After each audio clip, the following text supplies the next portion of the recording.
Selamat berjumpa teman-teman mahasiswa. Pada kesempatan kali ini kita akan membicarakan tentang kerjasama privat dengan public sector melalui e-government. Ya. Jadi sebenarnya dalam kondisi yang serba terbatas, baik dimiliki oleh pemerintah maupun swasta, perlu kiranya melakukan kerjasama antara swasta dengan sektor publik ya. Ini sebagai kelanjutan dari materi kita tentang kolaboratif governance digital ya. Kali ini kita khusus membahas soal kerjasama swasta dengan public sector. Jadi public private partnership atau PPP merupakan kerjasama antara pihak pemerintah dengan pihak investor atau swasta untuk memenuhi kebutuhan masyarakat seperti sarana prasarana investasi untuk menyediakan public goods ya, kemudian barang dan jasa untuk kepentingan masyarakat, termasuk juga infrastruktur yang mempermudah perkembangan ekonomi, sosial dan budaya masyarakat. Jadi 3V ini merupakan mekanisme pembiayaan alternatif dalam pengadaan pelayanan publik dengan perjanjian kontrak antara masing-masing pihak. Jadi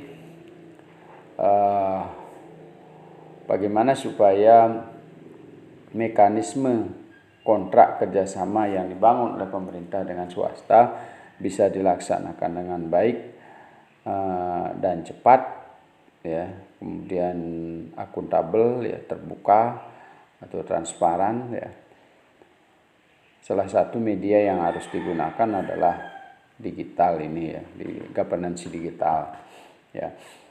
Nah, ketersediaan infrastruktur digital ataupun kerjasama antara privat dan public sector ini juga harus didukung oleh beberapa peraturan yang mestinya kita pahami, sehingga sebenarnya untuk melakukan kerjasama pun kita dijamin oleh peraturan maupun perundang-undangan yang ada.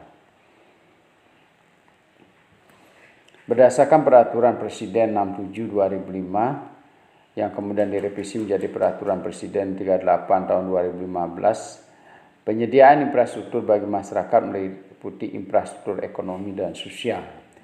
Ini meliputi infrastruktur transportasi, jalan, sumber daya air, irigasi, air minum, sistem pengelolaan air limbah setempat, terutama di daerah-daerah industri ya, kemudian sistem pengelolaan sampah, ya, telekomunikasi dan informatika, konservasi energi, ya, sumber daya alam, ya, kemudian fasilitas perkotaan, fasilitas pendidikan, fasilitas sarana prasarana olahraga, kesenian, fasilitas kesehatan, ya, kemudian pengembangan kawasan pariwisata, lembaga permasyarakatan dan perumahan rakyat. Tentu hal-hal yang demikian tidak mampu pemerintah menyediakan sendiri. Oleh sebab itu pemerintah menggandeng swasta. Artinya apa? Dengan kalimat kolaborasi atau kerjasama tentu dari sisi pembiayaan itu bisa ditekan. Beda dengan misalnya tender. Ya. Kalau tender beda artinya. Jadi memang sudah uangnya tersedia dengan cukup. Kemudian juga bisa dilakukan keberanian atau kemampuan dari swasta untuk melakukan lelang. Tentu lebih banyak yang dipikirkan di sini adalah berapa profit yang didapatkan oleh swasta. Tetapi kalau yang namanya kerjasama, tentu ini akan berlanjut lama dan proses ini akan berjalan secara ongoing sehingga tidak menghabiskan atau memboroskan sumber-sumber daya yang kita miliki.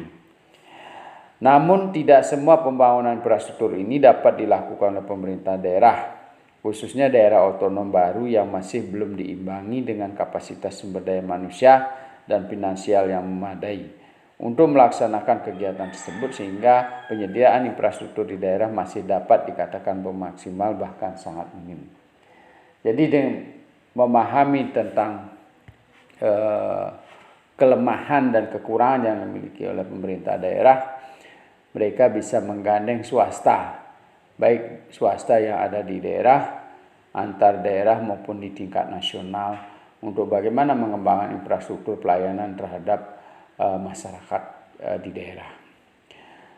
Nah, apa yang melatar belakangi kerjasama antara swasta dengan pemerintah ini? Yang pertama, bahwa peran dan fungsi pemerintah sebagai suatu institusi resmi dituntut untuk lebih transparan, akuntabel, responsif, efektif, dan efisien dalam penciptaan good governance. Jadi ini merupakan tuntutan yang sudah digaungkan sejak lama. Sekarang dengan di media digital ini diharapkan lebih cepat perolehannya, ya, lebih cepat pencapaiannya. Kemudian menciptakan sistem pemerintahan yang bersih, karena dalam hal ini pemerintah juga bisa melaksanakan fungsi kontrol terhadap sektor swasta yang terlibat. Jadi dalam cakupan sistem digital dan elektronik, pemerintah dengan sistem digital yang diterapkan juga bisa mengontrol, ya, mengendalikan, mengawasi, ya, pihak swasta di tatkala dia melakukan aktivitas investasinya di daerah. Jadi pemerintah dengan infrastruktur digital yang mereka miliki, swasta yang mau kerjasama harus memenuhi kriteria-kriteria yang disediakan melalui digital. Sehingga nanti laporan keuangan, lokasi, penggarapan proyek, ya, termasuk juga standar-standar yang harus dilalui, mereka mengisinya di situ. Mengupload gambarnya, mengupload SDM yang dilibatkan, sehingga pemerintah dalam satu genggaman bisa mengontrol seluruh aktivitas swasta yang ada di daerah. Sebaliknya juga swasta bisa mengakses seluruh program kerja yang dimiliki oleh pemerintah yang bisa dikerjakan oleh swasta.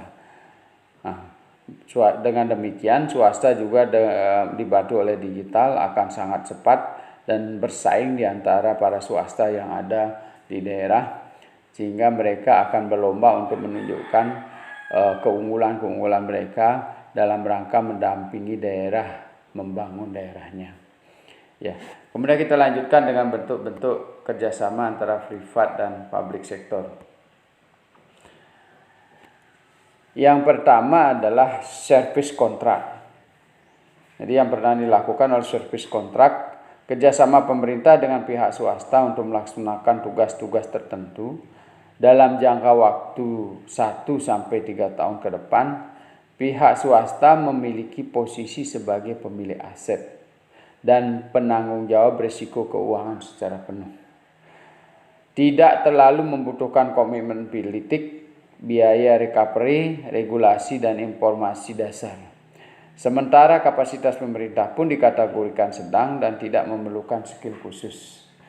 Jadi sebenarnya dengan kerjasama ini, pemerintah bagi keahlian-keahlian tertentu tidak perlu menyediakan sendiri, karena sudah swasta yang menyediakan. Akan tetapi dalam proses kerjasama antara pemerintah dan privat ini harus benar-benar komitmen, ada komitmen yang tinggi, ada integritas yang tinggi, kejujuran, ya, karena siapapun yang tidak jujur bermain di sini maka mereka akan ditinggalkan. Kalau pemerintahnya tidak jujur mengelabui para swasta, maka investor tidak akan menanamkan modalnya di daerah kita.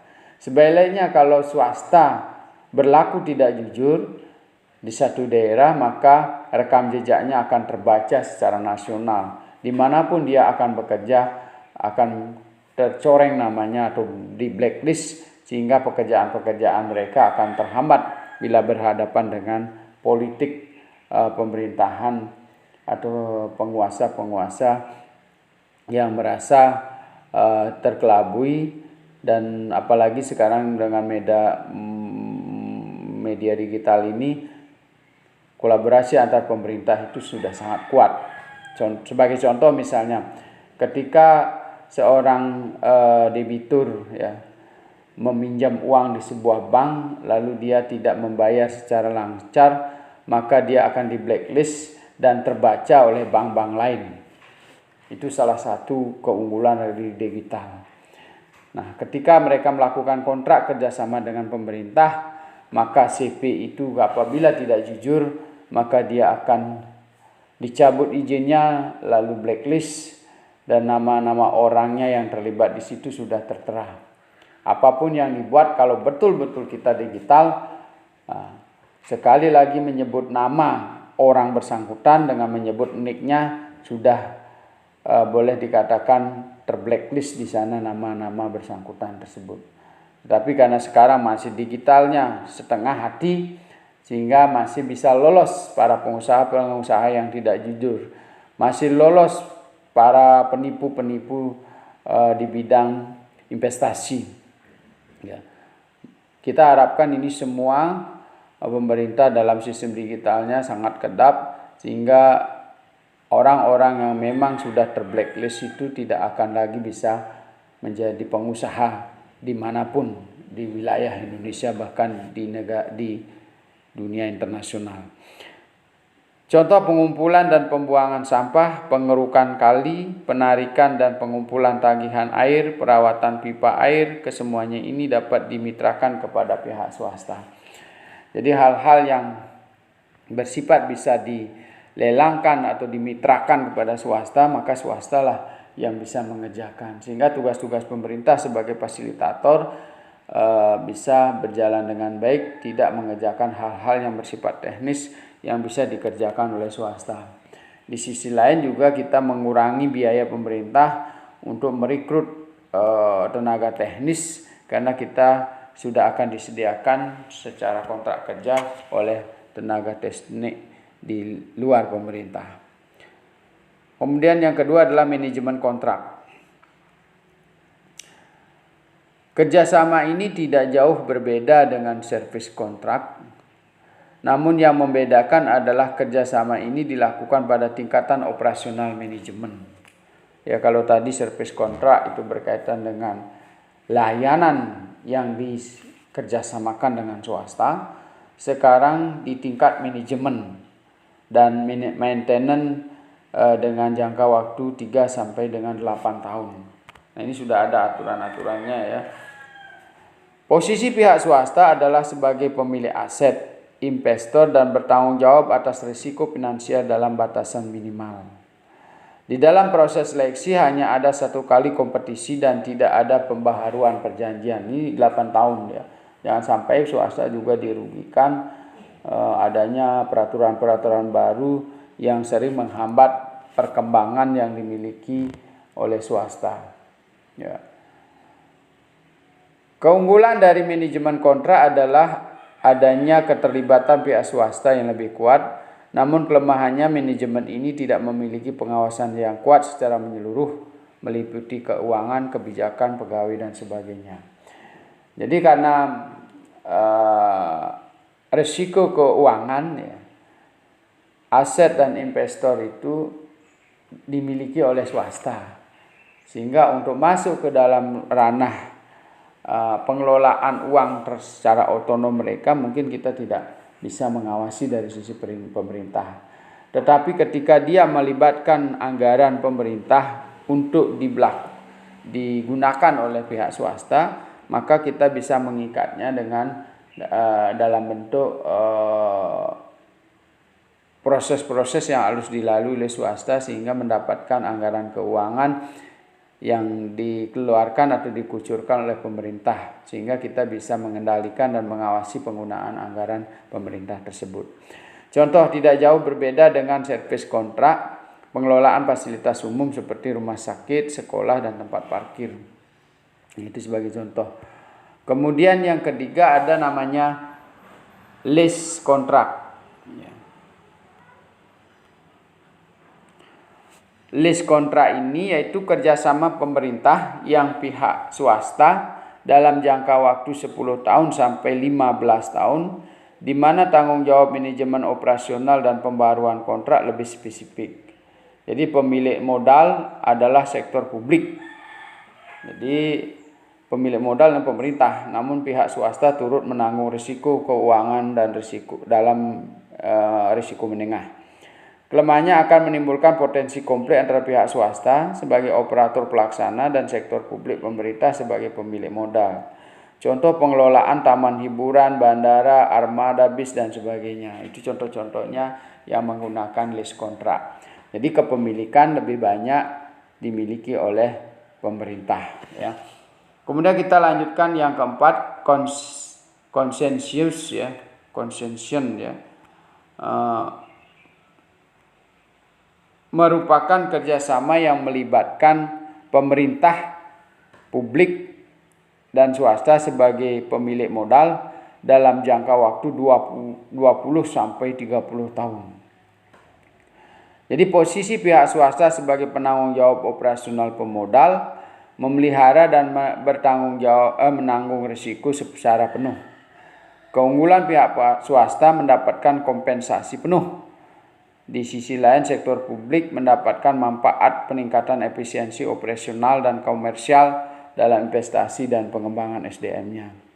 Namun untuk mengembangkan investasi dan infrastruktur dalam jangka waktu yang lama, perlu komitmen politik, regulasi, kapasitas pemerintah, recovery cost, dan analisis kemampuan yang tinggi. Contoh dari kerjasama ini bersifat konsensian adalah pembangunan jalan tol, pelabuhan laut dan udara, rumah sakit, stadion olahraga dalam skala besar. Jadi ini perjanjiannya sampai 30 tahun. Dalam kurun waktu 30 tahun itu diharapkan stabilitas politik dan peraturan-peraturan yang mengikat mereka itu tidak banyak berubah, sehingga tidak merugikan investor yang notabene sepenuhnya membiayai kegiatan tersebut. Tetapi kelebihannya adalah sepenuhnya dia bisa memperoleh kompensasi dari tata kelola tersebut. Jadi pemerintah dan masyarakat hanya menerima manfaat dari kegiatan tersebut. Nah, kemudian yang kelima adalah Boyle's Operates Transfer, ya. Boyle Operates Transfer atau BOT ini merupakan kerjasama pemerintah dengan swasta yang investasi dan komponen utamanya adalah peningkatan pelayanan publik dengan jangka waktu 10 sampai 30 tahun. Posisi pihak swasta sebagai penanggung jawab operasi, pemelihara, pemodal, dan penanggung jawab risiko, serta pihak swasta juga akan mendapatkan imbalan sesuai dengan parameter produksinya. Sistem efektif untuk mengembangkan kapasitas SDM, namun kelemahannya untuk meningkatkan efisiensi operasional membutuhkan jaminan, sehingga diperlukan analisis kemampuan kapasitas pemerintah, komitmen politik, regulasi yang tinggi, dan recovery cost yang bervariasi. Jadi di sini stabilitas politik juga sangat dibutuhkan untuk perjanjian-perjanjian kontrak dengan swasta itu yang dalam jangka panjang, ya. Contoh pembangunan jalan tol juga bisa menggunakan ini, pelabuhan udara laut, pembangkit listrik, dan sebagainya. Contoh ini tidak jauh dengan lease kontrak, ya. Nah, kemudian bentuk kerjasama berikutnya adalah joint venture agreement. Adalah kerjasama pihak swasta dan pemerintah di mana investasi dan risikonya ditanggung bersama-sama antara pemerintah dan pihak swasta. Di sini tidak ada batasan waktu, hanya berdasarkan kesepakatan saja. Jadi kerjasama ini melibatkan berbagai pihak, mulai dari pemerintah, non-pemerintah, swasta, dan sebagainya, atau stakeholder terkait. Masing-masing pihak saling berkontribusi. Jadi keunggulan dari joint venture ini dapat saling berbagi dalam menyumbangkan sumber daya yang ada, baik pemerintah maupun swasta, secara finansial maupun sumber daya yang dimiliki. Namun kelemahannya adalah peluang penyalahgunaan investasi di mana pemerintah memberikan subsidi kepada pihak swasta atau pihak lainnya dalam pelaksanaan kerja tersebut seharusnya dihindari. Jadi bisa saja di anggaran yang dikeluarkan pemerintah itu dipahami sebagai subsidi oleh swasta, sehingga peruntukannya itu tidak maksimal untuk bisa menciptakan layanan publik ataupun pelayanan-pelayanan pada masyarakat untuk meningkatkan kualitas dari kesejahteraan masyarakat. Ya, jadi joint venture ini kerjasama bisa menghadirkan dampak-dampak yang buruk ya, ketika misalnya kerjasama itu dipahami sebagai sesuatu kepemilikan pribadi-pribadi dari para pemilik swasta maupun dari para pejabat publik pemerintah. Ya. Yang ketujuh, ada yang namanya CBP ya, Community Based Provision, merupakan kerjasama perorangan atau keluarga atau perusahaan kecil. Jadi merupakan kerjasama keluarga perusahaan kecil yang mempresentasikan kepentingan tertentu dengan menegosiasikan kepada pemerintah dan NGO. Jadi di sini bisa lebih kecil lagi, tidak perusahaan besar ya, bisa perorangan, bisa juga kelompok keluarga atau kelompok usaha kecil yang bekerja sama dengan pemerintah. Ya, posisi NGO sebagai mediator antara masyarakat atau perorangan, keluarga, perusahaan dengan pemerintah. Contohnya misalnya pengelolaan bank sampah di lingkungan tertentu. Jadi dikerjakan oleh RT, RW atau kompleks rumah atau kelompok masyarakat yang bertujuan untuk mendaur ulang sampah demi kelestarian lingkungan dan memanfaatkannya sebagai tujuan ekonomi. Jadi pemerintah bisa menyediakan lahannya, pemerintah juga menyediakan peraturan-peraturannya, pemerintah menyediakan fasilitas mesin ya. Kemudian RT RW atau kelompok masyarakat itu mengelola sampah sedemikian rupa sehingga hasilnya meskipun nanti hasil penjualan sampah itu tidak diterima pemerintah, tapi dampak dari pelestarian lingkungan itu bisa diterima oleh pemerintah maupun masyarakat sekitarnya. Dampak positif dari kerjasama swasta dengan pemerintah ya. Jadi dampak positif dan negatifnya. Yang pertama, kerjasama pemerintah dan swasta, yakni adanya pembagian risiko antara pihak pemerintah dan swasta, penghematan biaya, perbaikan tingkat pelayanan dan multiplier effect atau manfaat ekonomi yang lebih luas, misalnya penciptaan lapangan kerja, pengurangan tingkat kriminalitas, peningkatan pendapatan masyarakat dan seterusnya. Namun ada juga dampak negatifnya. Apabila tidak tepat sasaran, justru terjadi penambahan biaya. Adanya situasi politik nasional yang tidak stabil turut mempengaruhi proses kerjasama antara swasta dan pemerintah, misalnya tertundanya pelaksanaan proyek kegiatan. Pelayanan yang kurang prima, terjadi bias dalam proses seleksi proyek kegiatan.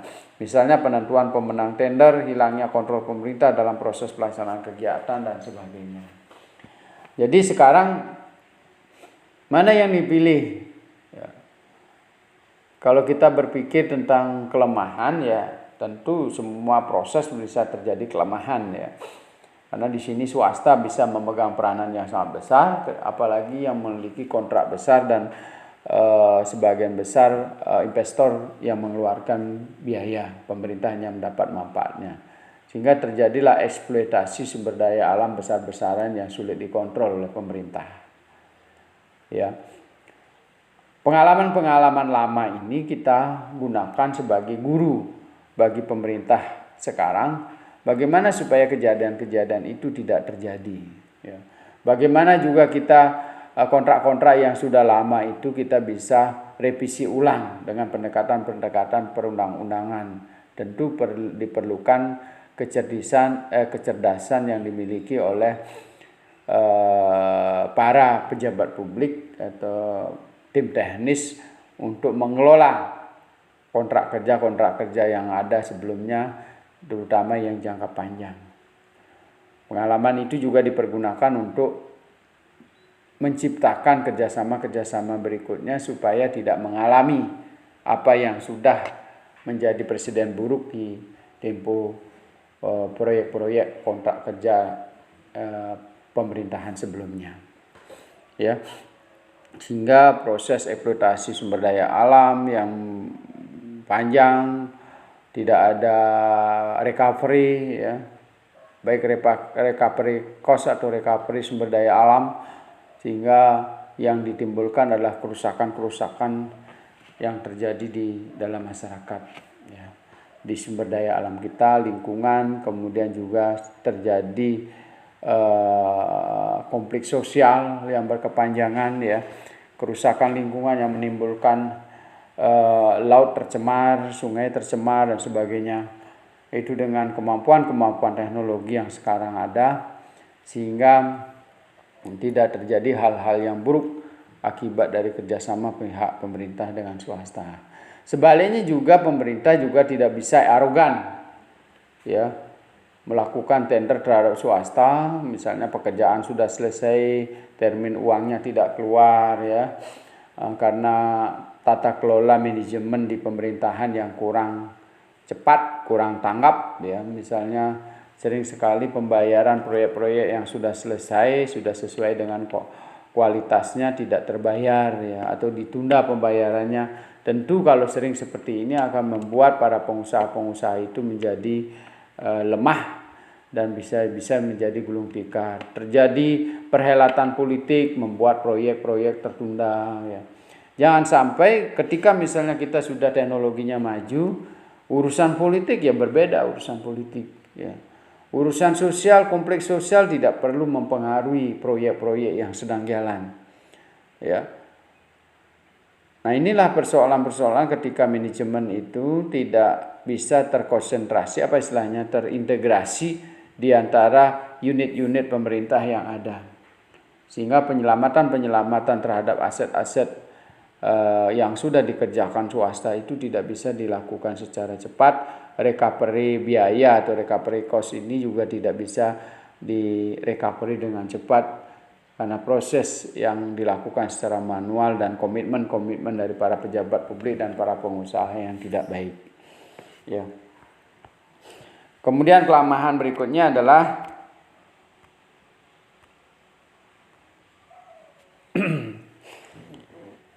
proses kerjasama swasta dengan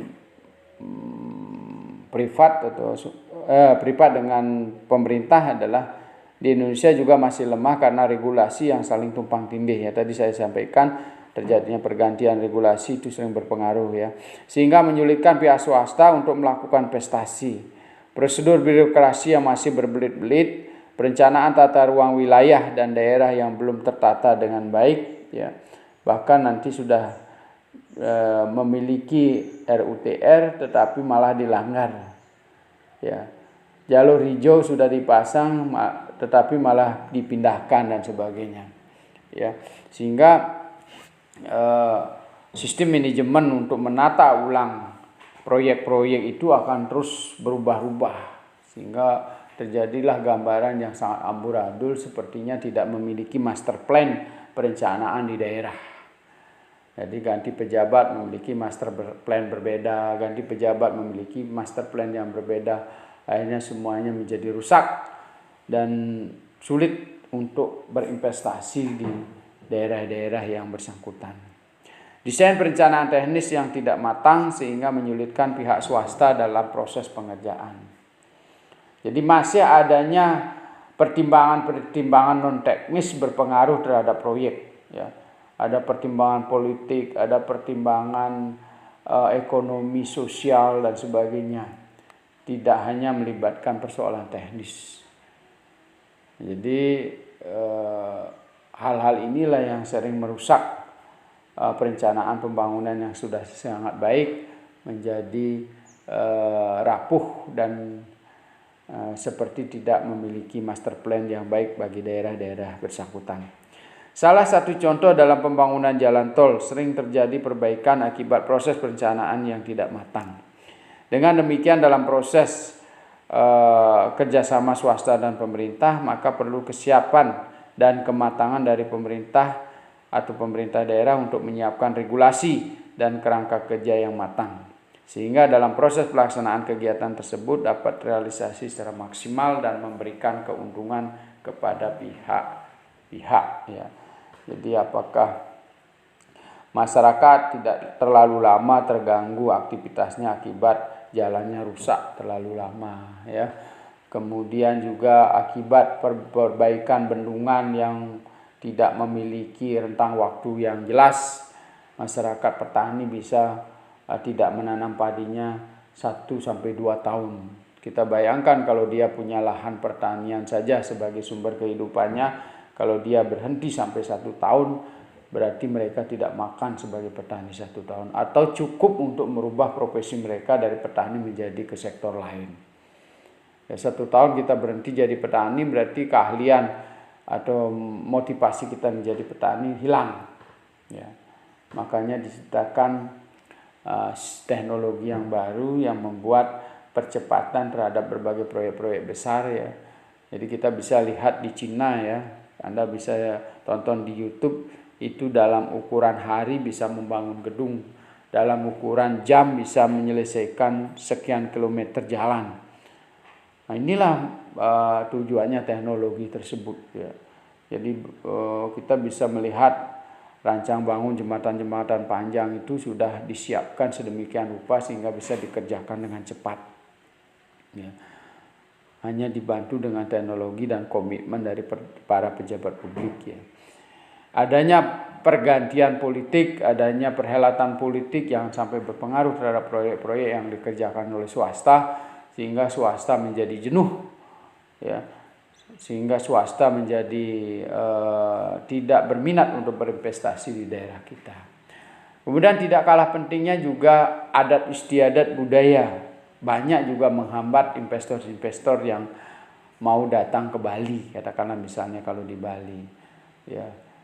Jadi perlu ditanamkan juga pada investor kondisi bahwa tradisi adat istiadat yang harus dilalui setiap proyek yang dirancang di Bali, misalnya harus ada upacara, harus ada istilahnya pemindahan. Kalau misalnya proyek itu harus melalui tempat-tempat suci, harus ada pemindahan, upacara pemindahan dan sebagainya, maka perencanaan yang dibuat oleh pemerintah harus kedap terhadap sistem adat istiadat yang berlaku di daerah bersangkutan. Sehingga perencanaannya mestinya kita kalau secara teknis tidak ada hambatan-hambatan tadi bisa berlangsung 6 bulan, maka kita merencanakan bisa sampai 8-1 tahun. Karena ditambah proses-proses tadi yang berkaitan dengan adat istiadat maupun budaya yang berkembang di Bali. Nah, sehingga nanti kalau sudah dari awal swasta yang mau diajak kerjasama mengetahui kondisi seperti itu, maka dia juga akan menyiapkan perencanaan-perencanaan yang lebih relevan atau fleksibel terhadap kajian-kajian adat istiadat dan budaya yang berkembang di Bali. Nah, jangan sampai dia begitu datang dengan perencanaan teknologi yang canggih, ternyata sampai di Bali tidak sesuai. Tentu bertambahnya jam waktu penggunaan alat-alat teknologi yang begitu mahal. Kalau diam sekian jam, sekian hari, maka kerugian bagi mereka, ya. Misalnya penggunaan alat-alat berat yang disewa per jam. Nah, sampai di Bali ada hambatan pelaksanaan semacam adat istiadat, mungkin 3 hari, 2 hari itu sudah cukup menghabiskan biaya sewa alat-alat berat dan sebagainya. Ya, jadi dengan kemampuan teknologi yang kita miliki sekarang, semua akan masuk dalam sistem digital kita dan terbaca, sehingga bisa melakukan perencanaan secara baik untuk melakukan kerjasama antara pemerintah dan swasta. Demikianlah diskusi kita hari ini. Materi yang saya sampaikan hari ini berkaitan dengan kerjasama privat dengan public sector melalui e-governance. Semoga bermanfaat dan terima kasih.